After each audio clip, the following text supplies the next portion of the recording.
Good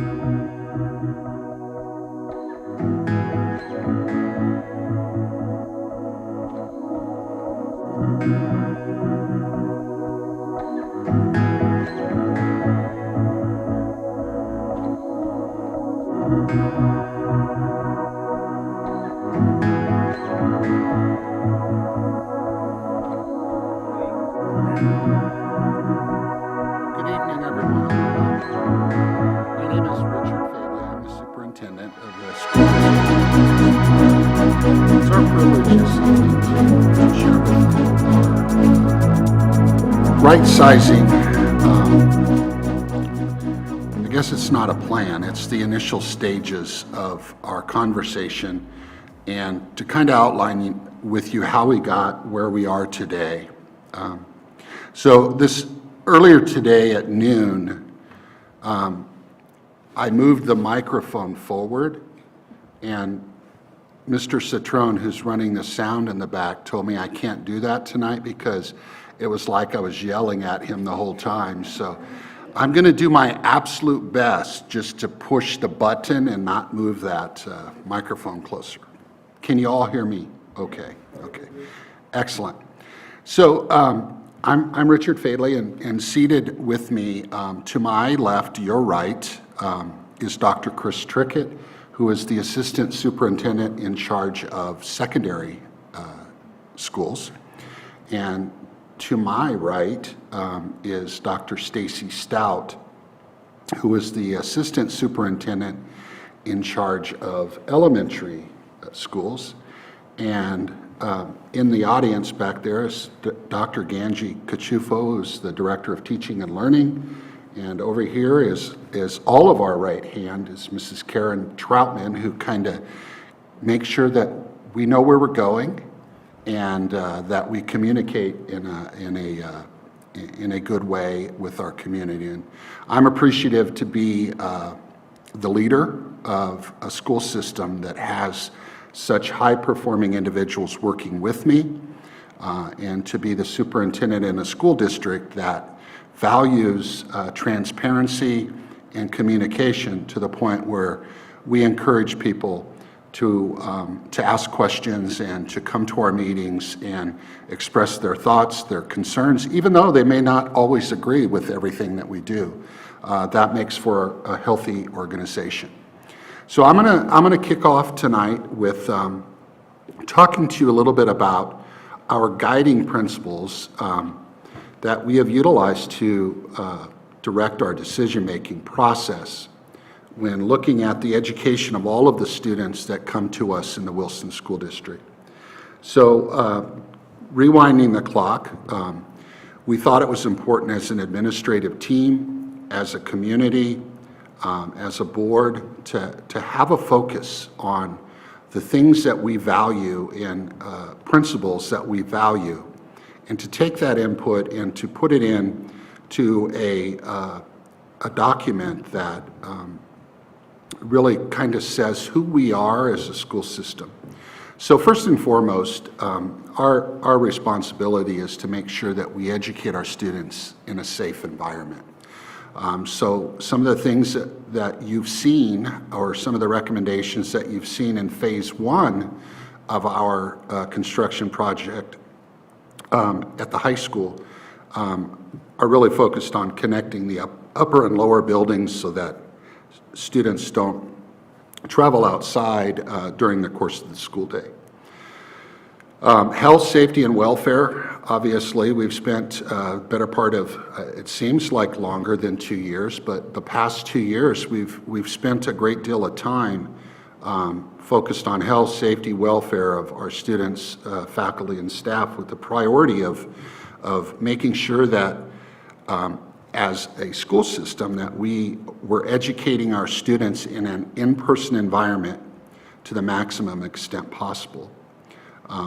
So the third set is effective and efficient programming, and we're constantly, as a leadership team, talking about the programming that we have as a school district, whether or not it's meeting the needs of our students, the things that we are doing with kids, are they truly effective, and how do we measure that, et cetera.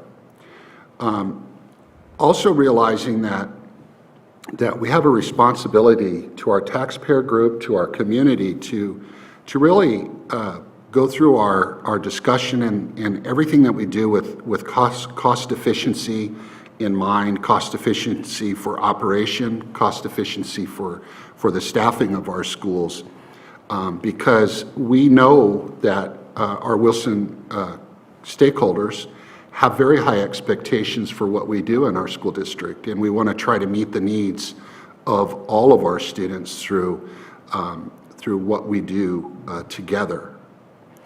And then, as far as future planning, when you look at the word capacity, we want to make sure that we're thinking about the future of the school district as well as the present, because there's no bigger mistake that can be made in a school system than to have student enrollment growth and have all of your schools be over capacity and kids all on top of each other in environments that don't have the right space for them.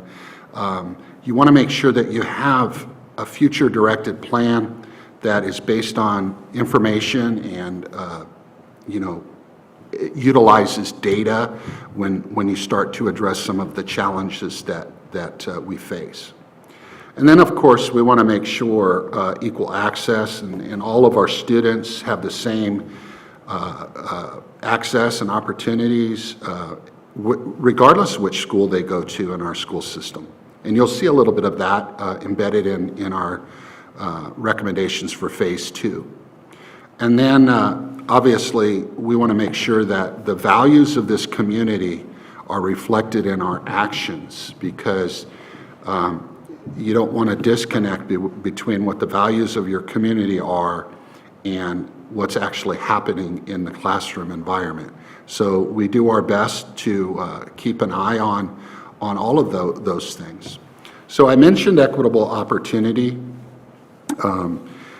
Important that we deliver programming at each one of our schools that is as equal in nature, that we have an environment that's first focuses on the heart and then focuses on the mind, because we all know that if you don't reach a student's heart and care for them, that getting them to learn academically is even more challenging than what it could be. We have a growth mindset as problem solvers, creative thinkers, collaborators, and communicators. And we're not perfect. We do make mistakes just like everyone else. It's just part of our humanness, so to say, but we are constantly having discussions about how can we get better as an organization, not maintaining the status quo. Obviously, we want our teachers in spaces that are productive places for them to educate students, and we want our students in places that are developmentally appropriate. It wouldn't be very appropriate to design an elementary school based on what happens in a high school and vice versa. It's disconnected. And we do know that there are certain environments that are better for elementary students than secondary students, and we try to pay attention to those details. Instructional strategies help our students develop social skills, become college, career, and life ready.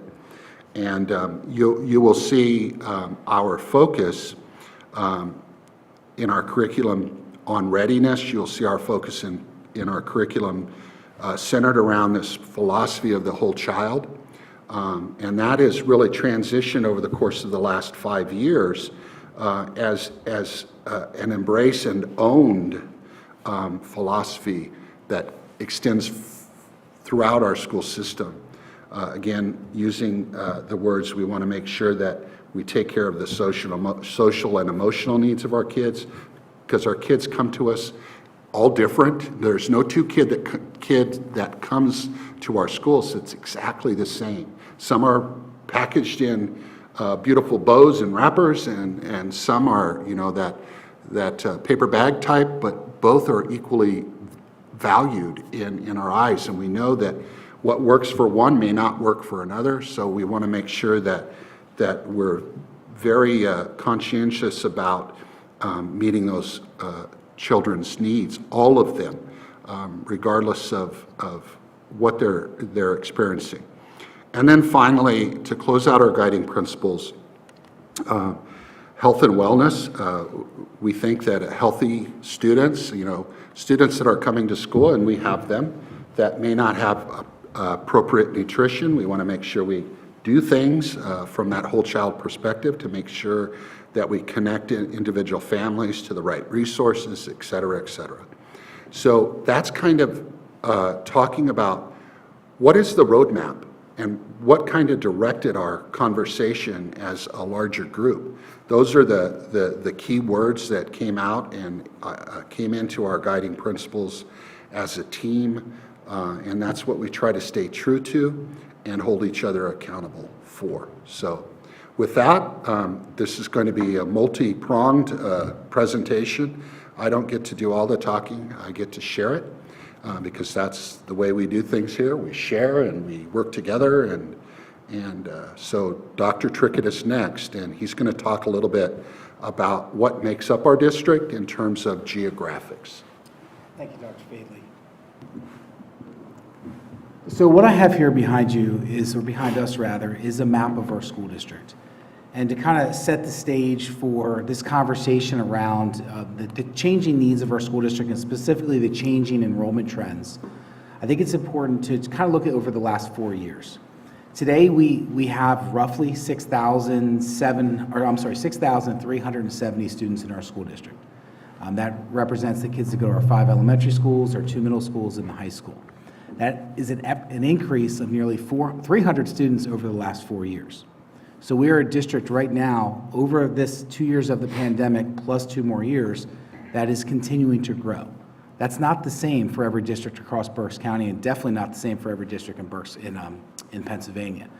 So we've been analyzing this data really for the last 3 years, looking at trends, looking at how our communities have shifted, looking at new construction developments that are going on throughout our organization, and just monitoring the overall numbers of kids in each school, each classroom, and ultimately in our school district. The map behind me kind of represents some of that data. So you're going to see specifically outlined in black the different elementary sending regions. Those black lines represent the outside border of each elementary school. Somewhere located within each one of those colors is a little tiny school building. Hopefully you can see it from where you're seated, and hopefully you can see it online. Those buildings represent the elementary schools that the students in those respective colors attend. So we've been looking at this. We've also been monitoring the blue boxes. And those blue, they're more a polygon shape.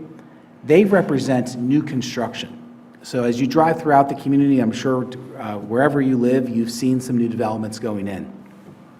Specifically, when you look out towards Green Valley and West Middle School, you're going to see quite a bit of blue.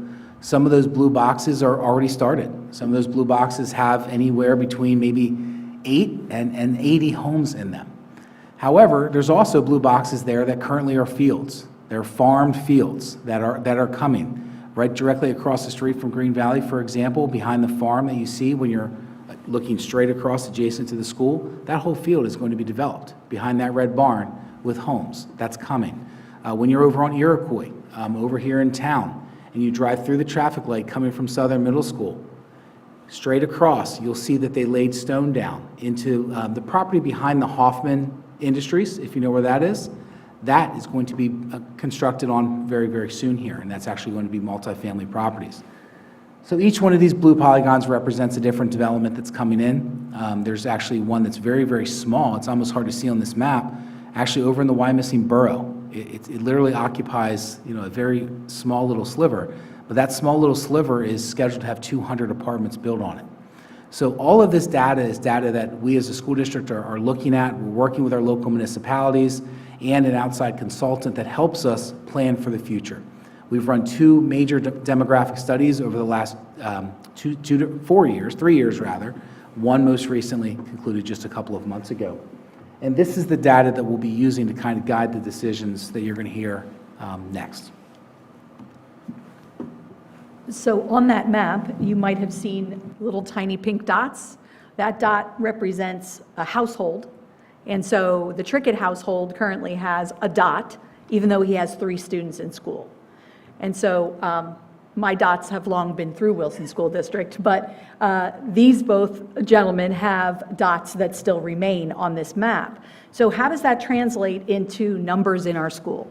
So if we look first at the current elementary enrollment, you can see there from kindergarten through 5th grade, and then our building level totals on the far right-hand side, that we've got some schools that have a whole lot more students enrolled currently than others. This is a snapshot, by the way. Whitfield currently, I saw a few days back, was at 625, and then I believe today it was 621, so they do fluctuate by a few students here and there. We do have a little bit of transiency happening, but overall, you can notice that Green Valley with 579, Spring Ridge with 552, and then of course Whitfield pretty much busting at the seams with 622, do exceed our 600 student capacity or are very close to that capacity. And I believe Dr. Trickett will talk a little bit more as we go on about capacity.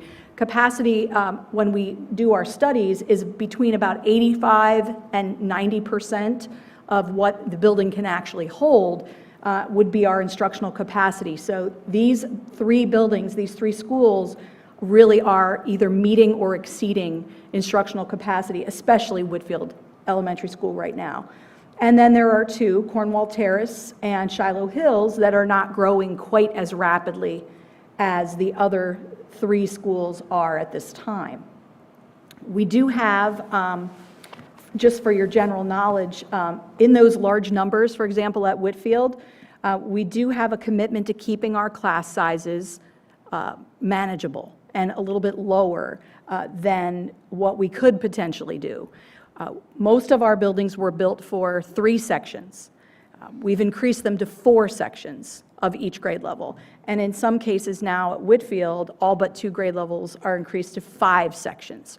And we've done that because we're committed to keeping those class sizes at a number where the students and the staff feel like they can function at their optimum efficiency. So for kindergarten and 1st grade, we're committed to the number of 20 students. Although these numbers are really creeping up there, we've gone to +2 to those numbers. So you'll see kindergartens with 22. And I don't know if you've spent a whole lot of time in kindergarten, but one more body can feel like 15 sometimes, and I love kindergarten. So our 1st and kindergarten numbers, as I said, are recommended to be about 20. In 2nd and 3rd, 22 students, and in 4th and 5th, we go as high as 24 students. Although, again, at Whitfield, you'll find that there are 26 in a class. So based on those guiding principles, we do want to keep numbers small in terms of individual class sizes, but we've had to respond to the numbers by actually increasing sections. And at this point, we have just outspaced ourselves entirely. You probably know already that Whitfield has portable classrooms. We did get a 4-unit set up with 4 classrooms, and really it is not a long-term solution for elementary students. They have to walk outside to go to the bathroom and so on and so forth. So what we're going to propose to you today has to do with a more long-term solution than something like the expense of portables and what that means. So we'll move on from elementary enrollment, and Dr. Trickett can talk a little bit about middle school. You bet. Thank you, Dr. Stout. So just a point of clarification, or to build off of Stacy's comments. When you look at that far right column and you look at the totals, we had a little bit of conversation earlier today at our first town hall meeting. That functional capacity is kind of the target capacity. That's 90% of our total capacity in a school. So that would be right around the 540 mark. That's where if a school is at kind of that peak, it's optimized, it's running efficiently, our programs can be offered, without a lot of restrictions, being able to say yes more than we have to say no with some of the different offerings that we were able to provide. 540 is the target. So again, you'll see that 3 of those schools are already over the 540, and quite frankly, the other 2 are not too far behind. So this is current. This isn't projected. So again, when you look at our secondary level, specifically today, we're just going to talk about our middle level, because that's really the impact here of the conversations we're going to have today are on the middle level, not the high school. Yeah. Thank you. Trying to run off of two different machines. Thank you for your help. So you'll see, thankfully, our schools are pretty balanced. You know, we look at our Southern Middle School and our West Middle School, they on the surface look very even, 774 and 752. I put them in white there just to make it a little bit easier to see. We also monitor every single grade. We monitor every single class and then every single team within the grade. So there's a lot of data points we need to consider. And then as we move forward and have a conversation around right sizing, and then the second conversation around the possible phase 2 of a larger project, the middle level is critical. It's a critical cog in this conversation. So we need to keep our eyes set on this to make sure that we're aware of how these changes or these recommendations will affect our different schools. The other thing that's kind of hard to see here is our district tends to be the type of district that each year that a child is in our system, for example, in kindergarten this year we have 450 kiddos. We tend to continue to get move-ins year after year after year. Then what happens is, right now in our system, of 6 of the 7 highest grades, we will finish this year over 500 students per grade, with some of those grades are close to 550. So while they may start a little bit smaller, they continue to build. It's like a wave coming through the ocean. So we're monitoring that and how that might affect the middle level and beyond. So as Dr. Trickett said, we're shooting for that 540 student mark as the best functional instructional capacity enrollment number. So our proposed solution is really to create a balance or a right sizing of our schools based on the projected growth that we'll be experiencing over the next 5 years. So in that first column, you'll see the schools listed, and then our current student count. I'm aware now that these numbers don't match the numbers I just showed you 2 slides ago, because it depends on what day you snip the numbers, that there may be a few students off. But when we took this particular slide, you can see the numbers that we had at each of the buildings. And then in the center column, what was projected to be part of our population in 2022 as we began studying these demographics. Some of them show an increase that we didn't really account for, and others show a little bit of a decrease. So there is some flexibility and variability here. But as we continue to look through the patterns, we can see that when we look at 2025, our numbers are, in most cases, far exceeding that functional capacity. Shiloh Hills and Cornwall Terrace do have numbers that are a bit on the lower side, because once again, we don't expect the growth and the development that you saw on the map to happen in both of those areas. So our solution that we're proposing at this point is to account for the growth and shift students around as minimally as possible so that we can create a balance where we have an appropriate functional capacity, and it does take into consideration the amount of new students that we might get. So when you're looking at Green Valley, you might think, well, why did you set that number low at 540 when the very next one, Shiloh Hills, is at 580? That's because we anticipate continued growth at Green Valley Elementary School. So it will allow over the next 5 years for that continued growth and development, new enrollment of students, without us going way up and over that 600 mark. What we'd like to see is an average school size of about 562 students. And again, accounting for the growth, give or take, we hope that as we look to make some shifts, we can balance out those numbers a little bit better to buy us a little bit of time as we move to the future and our proposed plan going forward. Now, when we think about benefits of why we would do this, of course, our primary consideration was a reduction of overall enrollment in those schools that are bursting at the seams, where we're exceeding that functional capacity. This is a longer-term solution than portable classrooms and does not involve the same amount of expense in the same way that bringing portable classrooms in would. We hope and we're doing everything that we humanly can to create only one shift in the elementary student career. So that means over the 5 to 6 years that a student is in elementary school, we really only want their family, if they need to shift at all, to make that shift one time, because we know it's not optimal to be doing multiple shifts across schools. It does allow for growth, as I said, in each of the schools based on our projected growth data that we've gotten from our demographic studies. We believe that we can keep class sizes at those recommended numbers in all of our schools if we right size in this way. So we don't have to have that proverbial class of 32 kids that you hear these horror stories about. We know that we can't effectively educate kids when there are that many of them in an environment. And then one other benefit that we've been really looking at carefully is thinking about the timeline of when we wanted to move into a more permanent solution. And you're going to hear that in a few minutes as we talk about phase 2 and the potential of creating more space long-term for our students.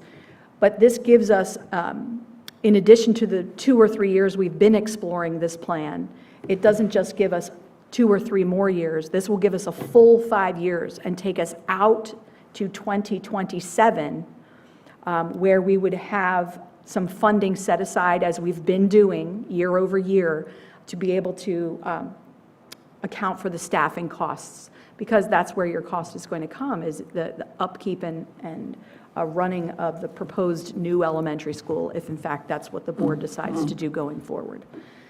So those are the benefits that we see from our lens, and you're going to hear a little bit more about the recommendation for where this takes us then and how we move forward after this next 5-year period. So I'll jump back in again. So I'm going to talk about the recommendation that has been shared with the board. So our recommendation, based on all of the data that we've analyzed, keep in mind that that's 2 separate demographic studies which are consistent with one another, performed by what we would consider experts in the field of demography.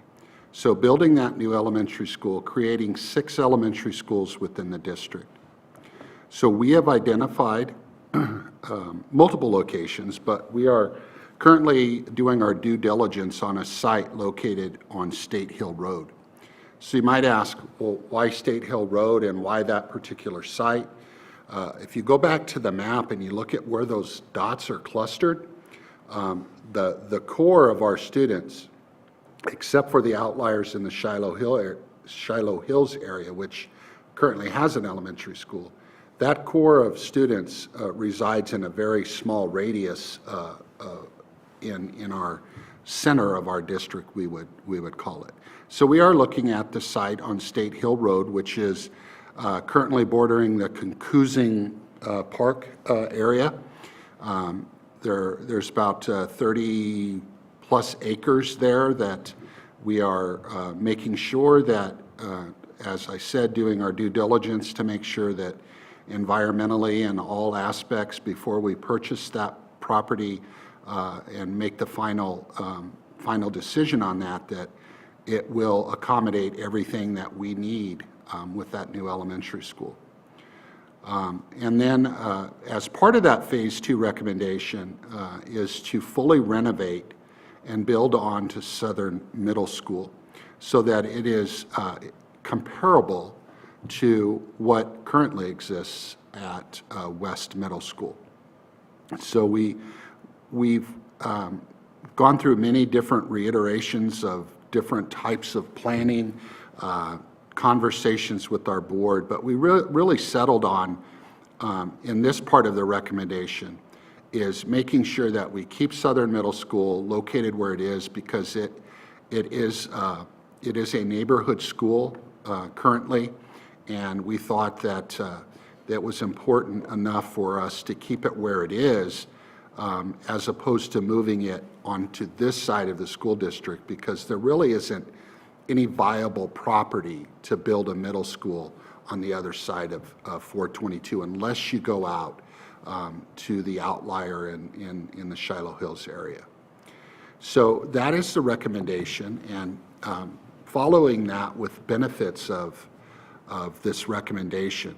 And we've spent a great deal of time having discussion about allowing for future growth in the district as opposed to taking care of short-term, making a short-term fix. And we believe that we are being good stewards of the district taxpayers' finances by recommending a right-sizing plan to give us additional time to build in the capacity for staffing. Staffing and construction come out of two completely different funding sources. So with staffing, that comes out of the general fund. That is the budget we approve on a yearly basis that impacts the millage in the school district. Construction, we tend to, in school systems, because we all aren't sitting on millions and millions and millions of dollars, we tend to go out and bond general obligation bonds for borrowing the money and making sure that we've done a really a good job of making sure that we stay within our debt service limits that currently exist.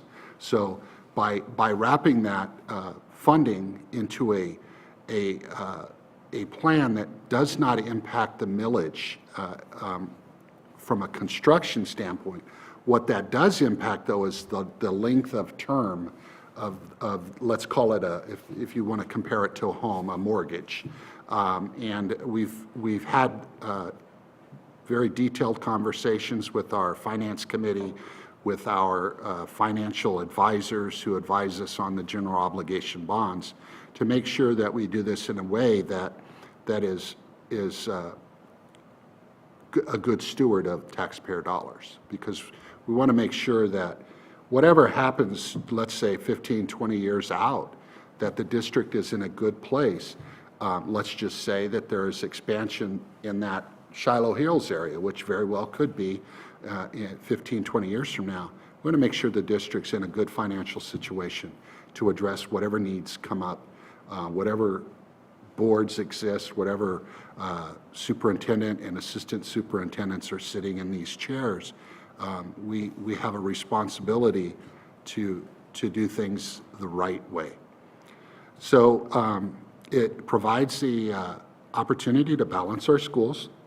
Again, as Dr. Stout said, that gives us an additional 2-year time frame, so pushing it out to 2027 before we anticipate that elementary school opening gives us some time to build that budget capacity over multiple years into our general fund budget. It allows space at the elementary schools in the event that we decide we want to go into a direction where we have offerings other than kindergarten and earlier than kindergarten with our current preschool. There's a lot of conversation at the national level that may be coming and funded in some aspect. We haven't really gone into too much detail on that side of things. But, and then finally, the equitable middle school experience, because if you walk into West and you walk into Southern, and I'll just highlight a couple of examples, you will notice two distinct differences, and there are many distinct differences between the two schools, but a couple of the things from an educational standpoint, you will see science labs at West that I think are updated to the current times. You'll go into Southern and the experience between those two classrooms is not the same. So those are types of things that we're trying to be careful and explicit about. You'll also notice when you go to West that you walk in the hallways, and the hallways are wide, and we all know, I have 7 children, so I've gone through the middle school days.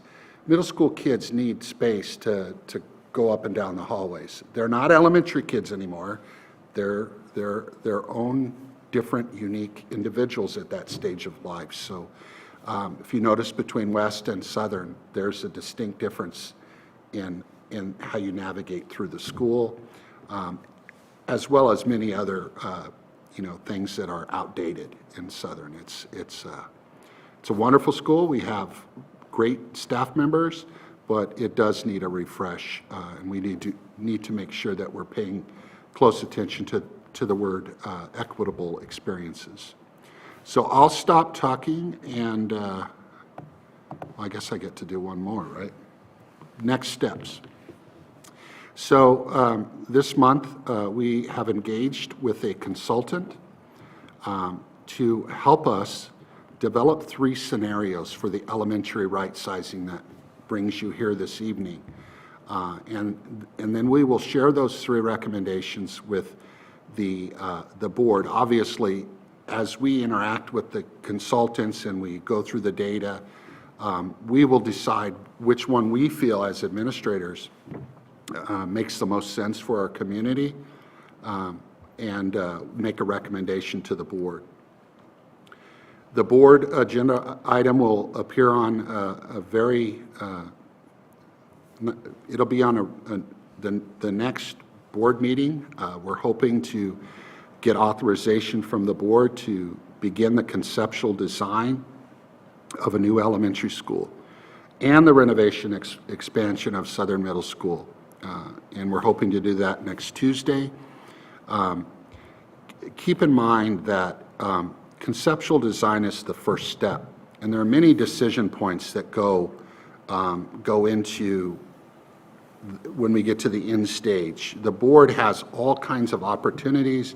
The public has all kinds of opportunities to engage with the board through public comment, express their concerns, opinions on what's being recommended, and I will be the first to say we encourage that discussion because and people coming to the public comment period, because otherwise the board doesn't get to hear, and the public doesn't get to hear as a whole, what is the conversation about? What's happening? What do people think? A prime example of that has been our ongoing discussion over the course of the last 2 years. People had differences of opinion, but that's okay. That's what makes us stronger as we move through processes like these. And then in March, we have Mrs. Troutman working with us to really engage the community and some perceptions about what's going on with the right sizing.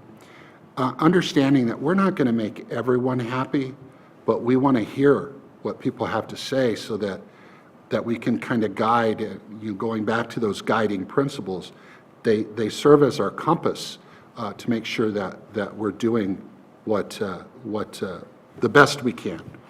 And then April, staff and communication, going into May, we are planning and we are working extremely hard to make sure that families are notified come May what their children's placements are going to be next school year, so that we have an ample amount of time to do what I call transition things, where we start to assimilate the students in with their new students. We can take a look at the data and say, well, if we know that a certain number of students are coming from one particular elementary school and going to another, perhaps that's a prime opportunity to pair those students together that already know each other as one less, I'll say, one less impact to them moving schools.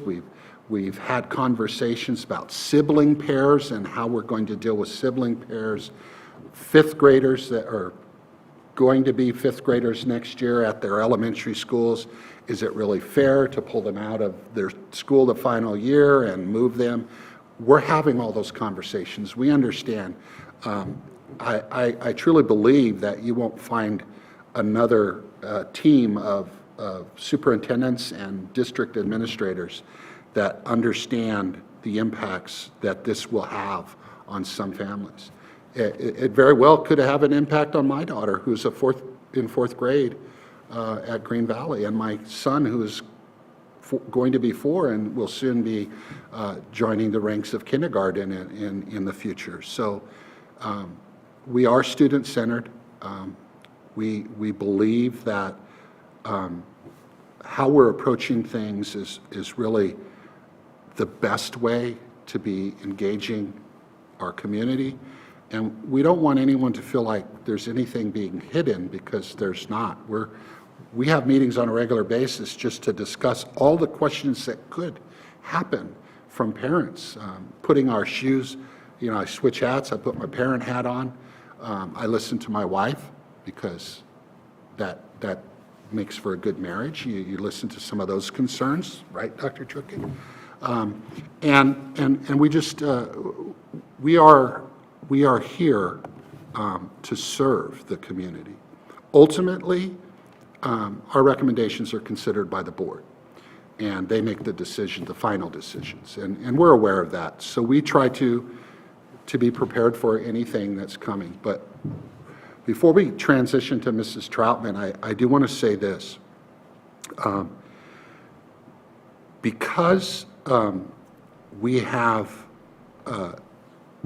these challenges that are coming, we want to make sure that we are prepared, that we are prepared to open a building if we need to, and the board does approve that we are prepared to do it at the right time. So again, things that we know now could change. I mean, we're all very aware of the economy and how things are going, but that's not stopping the data and the increased enrollment, because we are a destination district for families to come and raise their children, and we understand that. We take it very seriously that we have the offerings and the systems in place, and we have the futuristic thinking to make sure that we do our absolute best to consider all sides. So with that, I will stop and turn it over to Mrs. Troutman, and she's going to. Yes, so that is the end of the formal presentation, but if you have questions, we're going to ask you to ask your questions in the microphone, just because we are live streaming and it's the best way to hear. So if you have questions, you can just raise your hand, and I'm actually going to have these two lovely gentlemen help me, because I'm going to actually take notes on every question that you have. Our ultimate goal is to create an FAQ that we can post on the website. So I know we've got a question over here.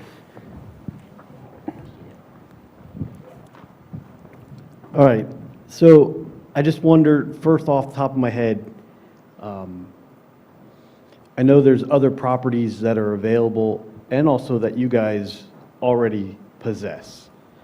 Has it been thought to use and utilize what we already own as opposed to buying something new? Yeah, that's an excellent question, and something we probably should have highlighted. So we do own a property, Lincoln Park, where we used to have an elementary school. So we did the analysis, and the property at Lincoln Park is not big enough for us to build the elementary school with the capacity that we're going to need for students. And correct me, because I've been here 5 years, and Stacy's been here much longer, so she's lived through this. Lincoln Park was built as a 2-1. It was built as a 1, so there were 1 grade level per grade. So we're talking about creating schools that have 4 grade levels per grade. So you can see the roughly 7.8 acres, I believe, that exists over there.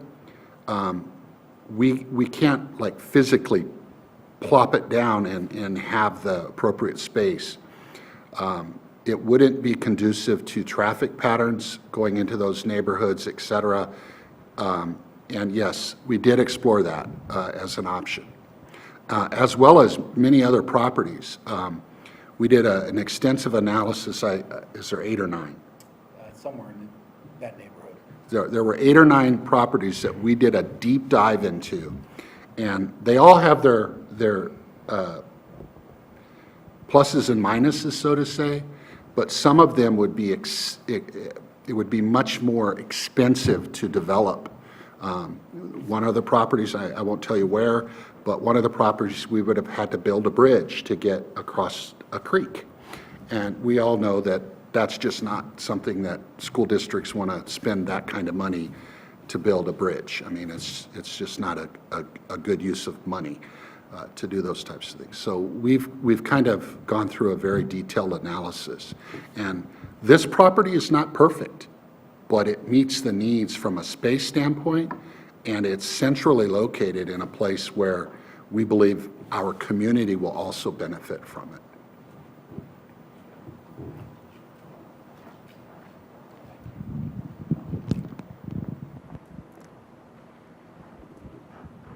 Thank you.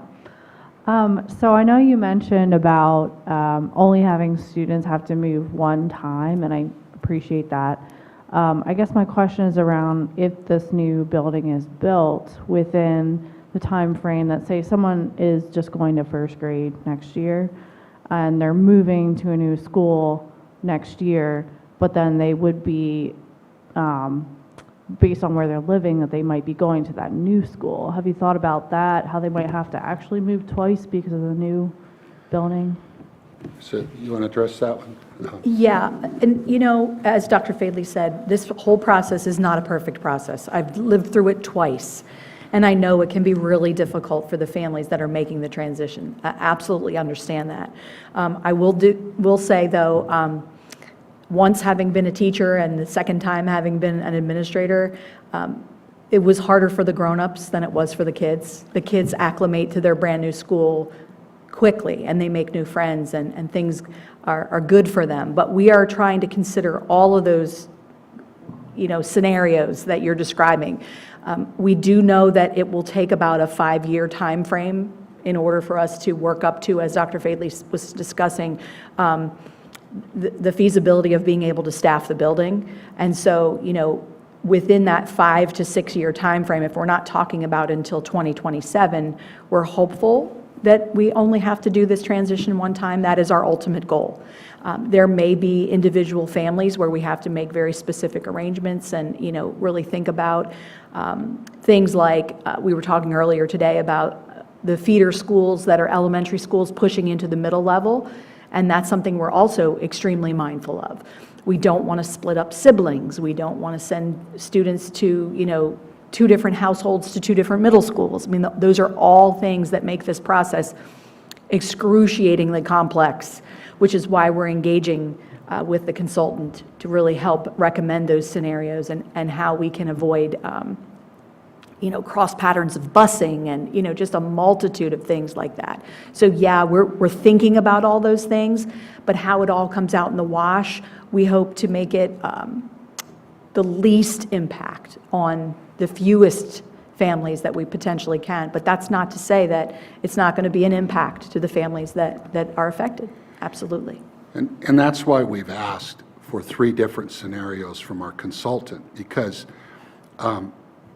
when you look at something, there's easy ways to do it that might not be the best ways for the family, right? So that's why we've asked for 3 different plans, because the most convenient way for us may not be what's needed for the families, and we're aware of that. So we're gonna dig in very deep once we get those 3 scenarios and try to anticipate what the impacts are, so we know fairly confidently that these are going to be the issues with each plan, and do our absolute best to minimize, as Dr. Stout has said. I think one of the community members that parents came to our meeting at noon, said it this way. She said, I think something similar to what Dr. Stout said. It wasn't the kids that had the issue. It was, more of the parents. Obviously, the kids moving to a new school, that was a change, right? But she said, all of the things that we could do to make that an easier transition were done in the past. And within about 4 hours, the kids were in school. They opened up school, and a couple weeks later, it was like they were in their new place and they loved it, and very, very few issues. And just to kind of highlight something that Dr. Fadley said, we are going to be doing all sorts of things, and we welcome your feedback in this realm as well, in terms of transition activities. So they'll be able to meet their teacher if they're shifting schools. We'll do some, potential ideas like picnics, or we did the last time we had an event where we had to redistrict, we had parents list the names of other children that they were friends with that we could potentially group together. So we're going to make all kinds of considerations for the transition so it can be as seamless and smooth as possible for the children. So that will be something forthcoming, but we welcome thoughts and ideas if you have them as well. And that really ties to that guiding principle of making sure we take into account the whole child, because, I'm the last person that wants a child to feel like they're not engaged and involved. Because I've been doing this for 33 years, and if kids are having difficulties, I want to be engaged in solving those issues. So it's much better to do it on the front end than to react to it on the back end, because that's not good for kids. And if it's not good for kids, then we're not collectively doing what we're supposed to be doing in our roles. Because I'm here for the kids. I'm also here for the staff and the parents, but primarily it's the kids.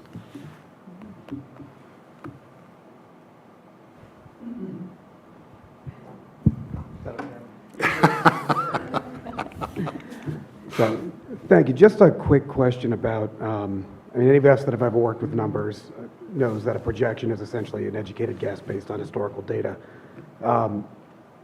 There's a possibility we could miss the boat. In a couple of those schools, we're coming pretty close to not only the 540 number, but actually the 600 number. Assuming some of these communities don't pan out or they get suspended, or assuming there's a bubble that hits Cornwall or something like that, maybe a lot of houses convert to families over the next couple of years. Do we have a plan in place to deal with this thing kind of shifting on us? Which is a very real possibility. Or are we back to mobile classrooms, or what are the thoughts there? Or have we gotten that far? So I'll take the first part of that. As I utilize our collective experience, I've been through this a few times with construction, with building, with moving kids from here to there. So I will say it this way. With Jeff Simcox, we have all kinds of contingencies for everything that could possibly happen. So that means we've analyzed, what if the numbers change and we're not sitting in the same place we thought we were going to be 3 years from now. Well, we have cost analysis for bringing in temporary solutions. If that is a bubble, we can do that pretty quickly. When I say quickly, obviously you have to order buildings and things like that to bring in. We've plotted them out at every one of our elementary schools. We know where they will fit. Mr. Simcox has done that at my request, because you don't want to leave anything to chance. You want to be prepared in the event that the demographic study doesn't come to fruition. And then I'll go back to also to the point, and we engaged our demographer, and we think it's important to extend that every year or every couple years to make sure that the trends that we're seeing, because it is a very, very detailed process. It's not a guess. They go to great lengths to meet with municipalities to track the growth, things that are in the hopper, those types of things. They have conversations with individuals. They look at census data. They look at live births. They look at a lot of things that run through the analytics in the background of their program. I've personally investigated the company's accuracy. And I will say that I've spoken to 4 superintendents in the Commonwealth of Pennsylvania, where all 4 of them have said the demographic studies that were conducted were within a few percent. Some were spot on. So that gives me a little bit more reassurance that we're not leaving anything to chance. But I did speak with those individuals personally, those superintendents personally. And this organization that we're using is a national group that does this, large districts, small districts, extremely large districts. So we feel pretty confident that the information is accurate, but in the event that things change, we want to be ready to pivot as well. So the decision is not ultimately final until the board authorizes the shovels to go on the ground. I mean, so right now, what we're doing is paying for the architects to start the design process. So we can get all the way through. If things change, we could own the design, and it may not happen. But that's why, but you can't rewind the clock and say, well, we should have done this or should have done that, and now our classrooms are 30 plus, and what are we going to do about it? Because I can tell you that's not good either. I've watched that happen in other places, and I don't want to be a part of that. So planning is appropriate, being very conscious about making sure you have all kinds of contingencies, not taking everything as fact, ultimate fact, but I think we've done, over the course of the last couple of years, a very forensic look at what's happening in our school system. And all you have to do is take a drive and see it. You can see it coming. You can see the homes popping up. I mean, we did a drive, about 3 weeks ago, and from the last time I was in that development, there were houses everywhere, and they're new, and they are homes where kids are going to be coming from. So I guarantee you that. So unless something dramatic happens, I don't see a whole lot changing in terms of the forecast, but we'll keep an eye on it. Dr. Faley, may I jump in as well? Yeah, absolutely. So really, really good question, because when you look at those numbers, specifically Cornwall and Shiloh Hills, those are some big numbers. And it's understandable that, there could be some concern if, hey, 40 acres, a parcel drops on the market, and all of a sudden it's land development process and homes are built. I will tell you with both of those schools that they are both projected actually to go down in enrollment. We look at 2027 as our mark. It's kind of the 5-year mark. It's what our demographer tells us is the most reliable. But when we look at that and you see a projected enrollment date to open at 590, the reason being is that Cornwall Terrace specifically, based on a line of best fit, which the average between a conservative projection and a moderate projection, the average of those two in 2027 is projected to drop to 507. So we anticipate, based on projections, that if this would move forward, they would open actually at the largest that they would be, and then slightly decrease Over time. based on projections over time, which, to Mr. Stonehall's point, would allow some additional capacity, because they are rated at 600 students. Could we squeeze in a few more? We're already doing it. Not ideal, but we can make that work in a worst-case scenario. In a worst-case scenario, it's not the long-term solution, but we could make it work. And the major piece is right now, where 3 of our schools are really over capacity, and there's really limited options that we have in the very short term, meaning the first day of school in 2022. So it's rapidly approaching. This is a short term, this is a 5-year plan, and then working for a longer solution, which is that phase 2 conversation that Dr. Faley talked a little bit about.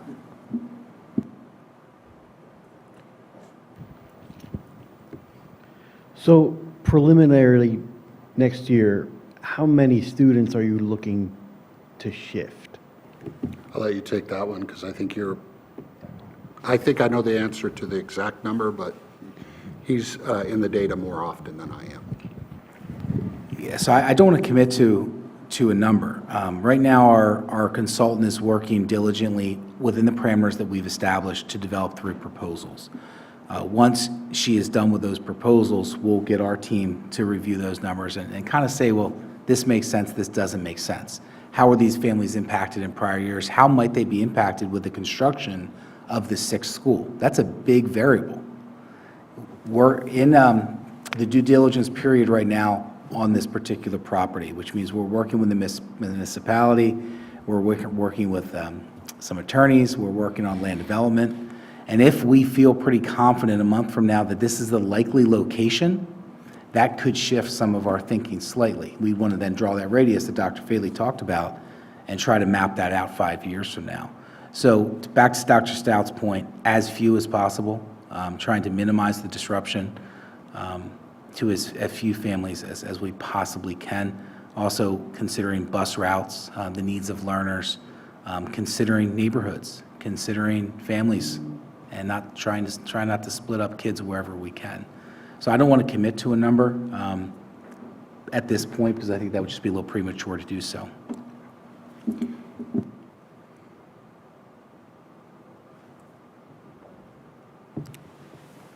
Other questions? So if there aren't any other questions, we'll stick around for a few minutes. If obviously you have prime access to us because the room's not full. For those that are watching the live stream, thank you for joining in and for listening to us have a conversation about what's in the pipeline for the school district from part of our long-term vision. And ultimately, please come and engage us at our public meetings and hear the things that we are looking to do and comment on them, because I think that's extremely valuable as part of our growth and part of making sure that we are considering all sides of everything we can consider. With that said, there is more to come, so this is just the beginning. And to Dr. Trickett and to Dr. Stout's point, our goal is to minimize the impact to as few families as possible. But ultimately, if you look at the data, you see that Whitfield and Green Valley and Spring Ridge are approaching critical. Well, Whitfield's already passed it, but the others are within a few months of becoming in that same boat. And we want to make sure that our kids have the same experiences when they go to school, and they're not stepping all over each other in environments that don't meet their needs. So I do realize it's a huge conversation point, and we're talking about financial implications and all of those things, but we're trying to do our absolute best to prepare for the long term of the school district, and to continue to meet the expectations that our community has for us. And we feel strongly about that. So thank you again for your time, and like I said, we'll stick around for a few minutes if you have anything you want to address with us.